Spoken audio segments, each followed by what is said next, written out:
سلام دوستای عزیز، خوش آمدین به یکی از ولاگ های دیگه ما. امروز قرار است که با هم بریم در یک پارک بزرگ مذهبی و دیدنی نیو دهلی.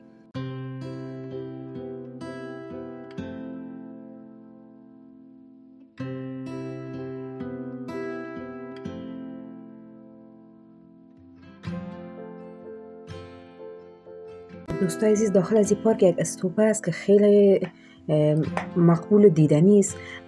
از یکی از جاذبه های محبوب مردم دهلی و گردشگران است.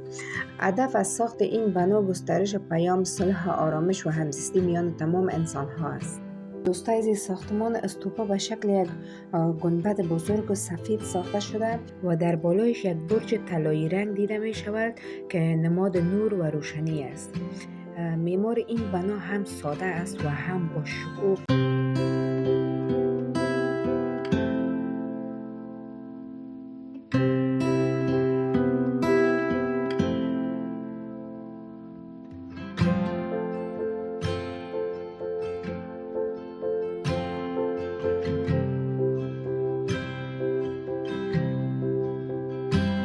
اطراف استوپا بسیار سرسبز و زیباست. باغ‌ها، درخت‌های بلند، گل‌های رنگارنگ و مسیرهای مخصوص قدم زدن فضا اینجا را واقعاً دلنشین ساخته. خانواده‌ها، جوان‌ها میآیند، قدم میزنند، از زیبایی، آرامش و هوای تازه لذت میبرند.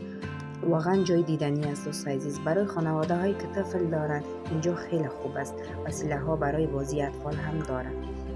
یکی از بخش‌های دلچسب اینجا باغ سبک ژاپنی است که کنار استوپا ساخته شده. در این باغ سنگ‌ها و آبنماها طور طراحی شده که احساس آرامی به آدم میده.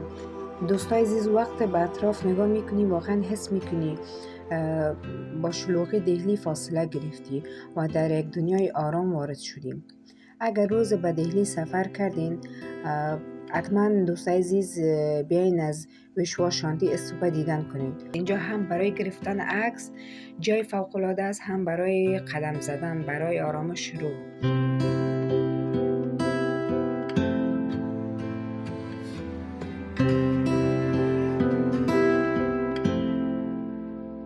دوستای عزیز، پیام اصلی این استوپا این است که صلح از خود ما شروع می شود. از ذهن آرام، از رفتار مهربانه، از زندگی بدون خشونت.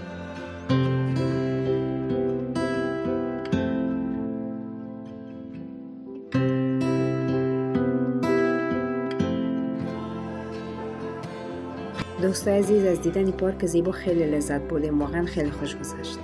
اگر از این ویدیوی من خوشتون آمد، دوست داشتین، دوستای عزیز حتما لایک کنین و چینل ما رو سابسکرایب کنین تا ویدیوهای بیشتر از سفر و مکانهای دیدنی برایتان آماده کنم.